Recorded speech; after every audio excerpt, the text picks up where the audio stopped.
In today's video, I'm going to be teaching you how to make the juiciest, most delicious Nigerian shawarma you have ever tasted. Without wasting any more time, let's get cooking. So the first thing we're going to do is season and marinate our chicken.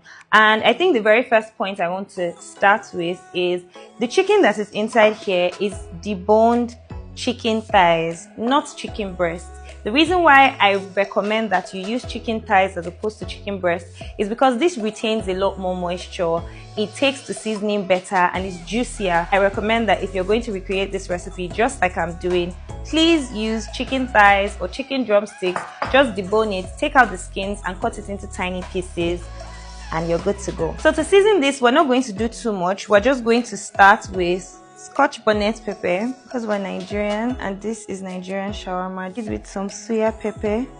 Now you can make soya pepper at home. If you want me to drop a recipe, let me know in the comment section and I'll do that. Seasoning of choice for today is the Gino pepper chicken. Now mind you want to be careful to not use too much of this. So we're going to go in with our Gino red hot pepper, curry, a dash of thyme, some ginger powder, some garlic powder. We're going to go in with some oyster sauce. The oyster sauce is optional, but if you can, I recommend that you use it. Finally, some chili oil.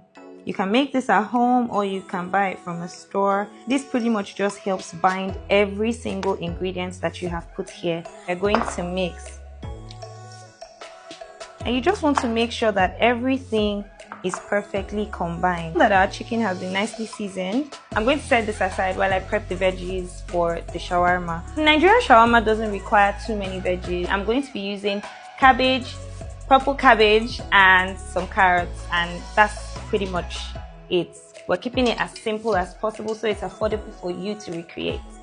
So cut your cabbage. Honestly, I like to cut it like I'm making my Nigerian salad.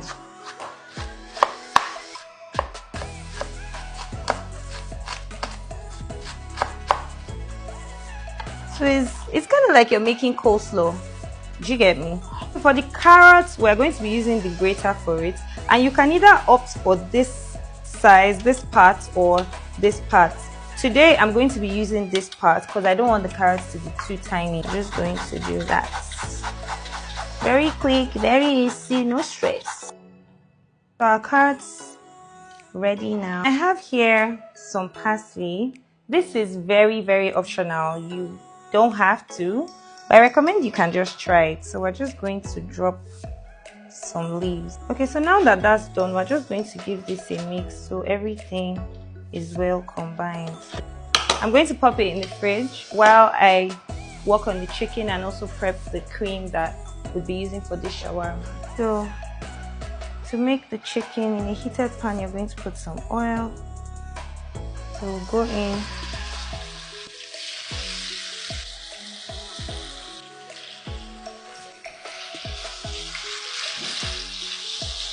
That isn't this too much oil?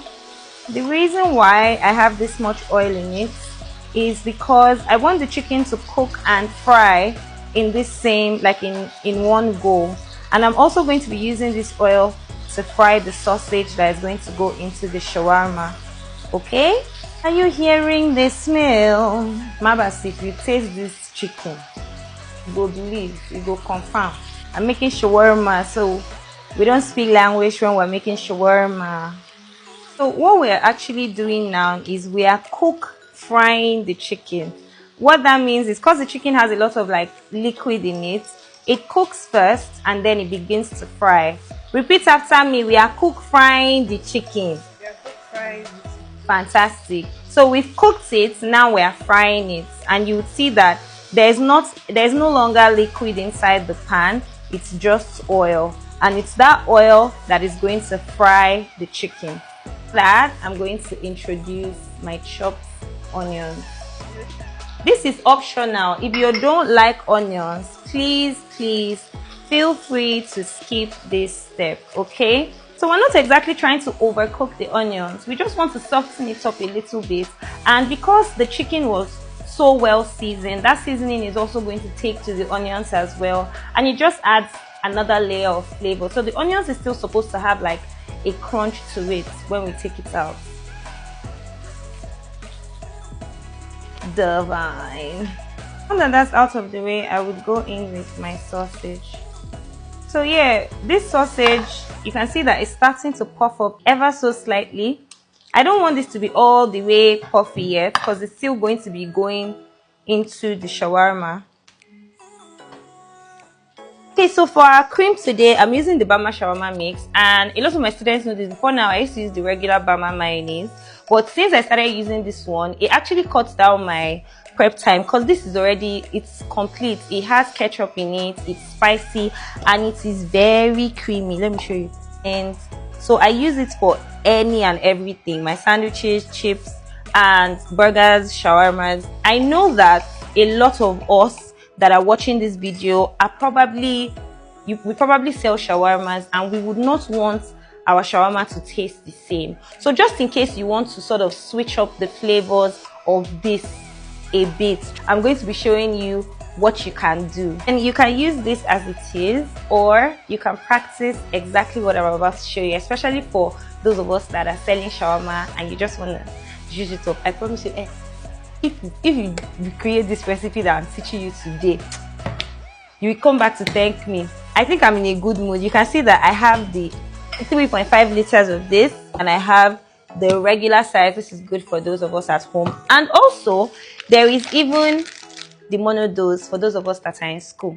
So I'll do you one better. I have 1 carton of this, 1 carton of this. It's just 2 pieces. This one, 1 carton of this, and 1 carton of this for 3 lucky people. 1 shawarma vendor, 1 home cook, and 1 student. So you can just let me know in the comment section if you are interested, and we'll pick somebody at random. Okay, next there is some garlic powder with some ginger powder, of my red hot pepper, a little bit of sugar, and I'll explain why in a bit. So I'm going to add some lemon, and I added the sugar so that it balances it out. If you don't have lemon, you can also use apple cider. And I'm also going to go in with some sweetened heavy cream. You can use just regular heavy cream and mix that with some honey, but I don't have honey, that's why I opted for sweetened heavy cream. And now that we have all this, I'm also going to go in with a bit of mozzarella cheese. So please, don't panic. If you don't have all this, you can actually remix this and sort of mix it, do it your own way. I'm just showing you how I make mine so that you can try it, and if you like it, you can port to my own recipe.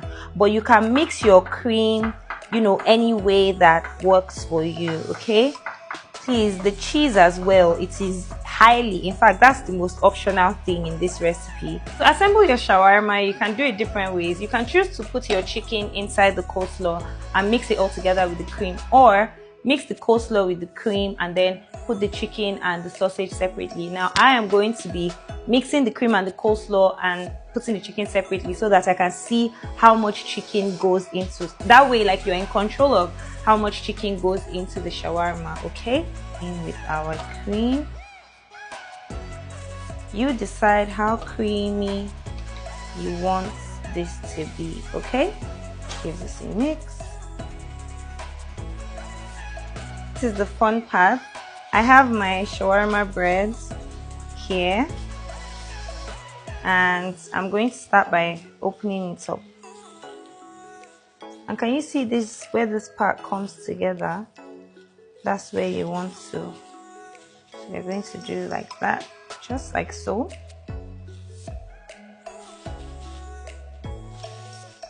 See how careful I am so that I don't rip it. So now that I have this, we have 2 pockets, but this one seems to be smaller and it already has some dents on it. So this one that has the dents on it is going to be on top. The one that is all clear and smooth and nice, that is what's going to make the base. Go in with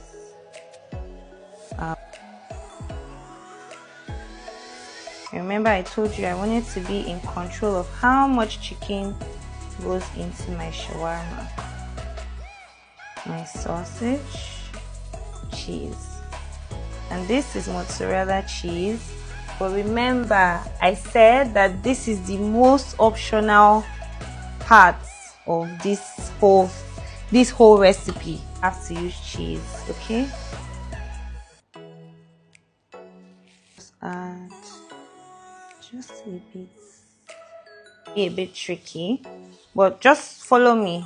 You first secure the edges, right? You see that I've secured the edges, and then you fold. See why I'm using a glove? Because you're going to use your hands to protect your investments. And then you go like that.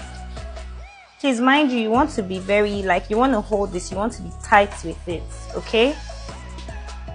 Do not be scared. You want to be tight with it. Alright? And there you have it.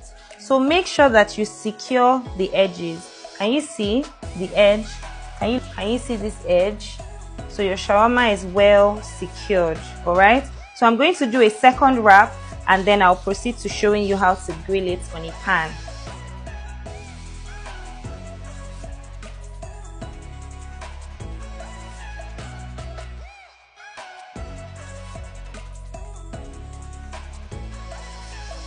Okay, so now to grill the shawarma, I'm doing this especially for those of us that don't have a panini press. You just need a grill pan. Even a flat pan can work. I opted for this pan because of these lines, and then I'm just going to butter this pan. Okay, if you don't have butter, you can use regular vegetable oil, or you can go dry. Like, you don't have to moisturize the pan. Take our first one, second one.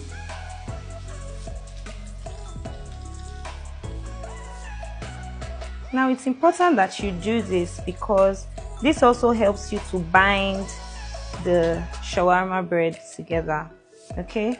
And it kind of also gives it like a crispy, edge, which improves the enjoyment. Okay, so we're going to flip the first one. So can you hear that? So we're going to flip the second one. So I'm going to try to do this on all fours so I can get that, grill mark on every side, okay?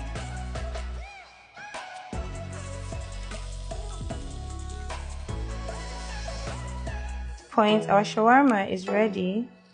If you want it to be crunchier, you can honestly just keep flipping it around like this. Okay.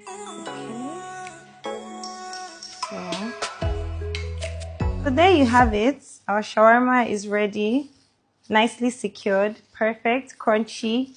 And you noticed I didn't use any fancy gadgets to make this. I made my chicken in a pan. I grilled the shawarma in a pan. And if you don't have a grill pan that has these lines, you can also use a flat pan that has no lines. That also works. This is honestly just for appearance. It's just for effigy. Now I'm going to cut into this in a bit.